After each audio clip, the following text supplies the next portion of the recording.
The impact is great, but first let's define poor service. We all know what it feels like to experience being ignored in a store or being handballed when we're on the phone and no one seems to be able to fix our problem, or worse, someone's reading from a script and it doesn't feel authentic and the conversation's not flowing.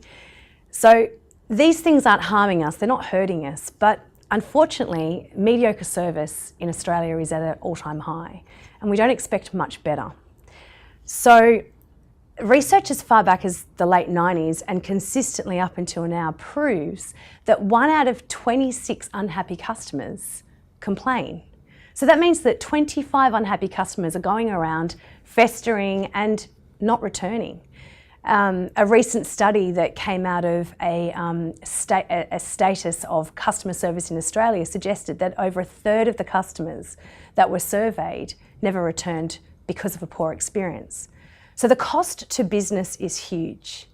Diane Gerson, who's the IBM HR officer, chief HR officer, she said that if you increased your customer satisfaction by 5 points for one of their accounts, that would equate for an uplift of 20% in revenue.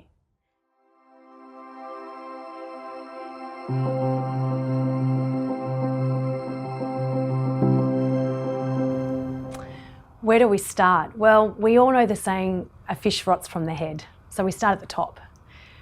Leaders are the largest contributors to consistent quality service in any organisation. Even though leaders might not have direct contact with customers every day, they have direct contact with employees every day, and that counts for everything. So I like to think of where we start. I imagine a big family tree.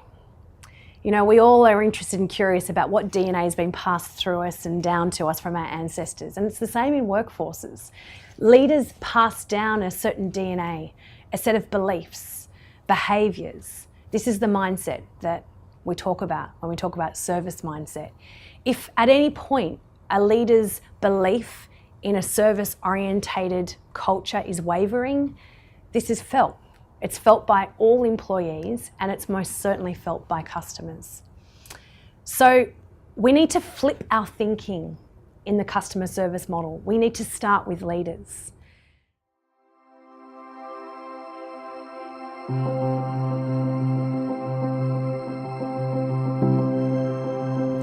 Yeah, well, it depends how you define doing it well. You know, the global rock stars of service like the Googles and the Zappos, they've really shone a light on their methodologies and their outstanding superior service. And, you know, we don't seem to do that here in Australia. We don't have those examples. And I think, you know, that's that tall poppy syndrome where we don't seem to boast too much in our society. However, there are some organisations that are doing some huge things. They're taking big leaps, but they're just doing it through small tweaks, small adjustments, and small little initiatives that over time is creating a swell of change. So Australian unity comes to mind through the research when I wrote the book.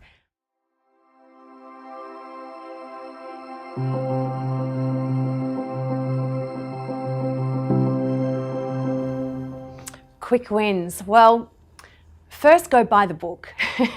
That is an easy how-to read addressed to leaders in the business, frontline leaders, and there's lots of cool little tips and tricks in there for leaders to implement immediately. But what I would say is that the first place to start is to remember that the only rule in service is to use good judgment in any situation that's critical to a customer. So what we want to do is we want to help our employees make good judgment calls. How do we do that?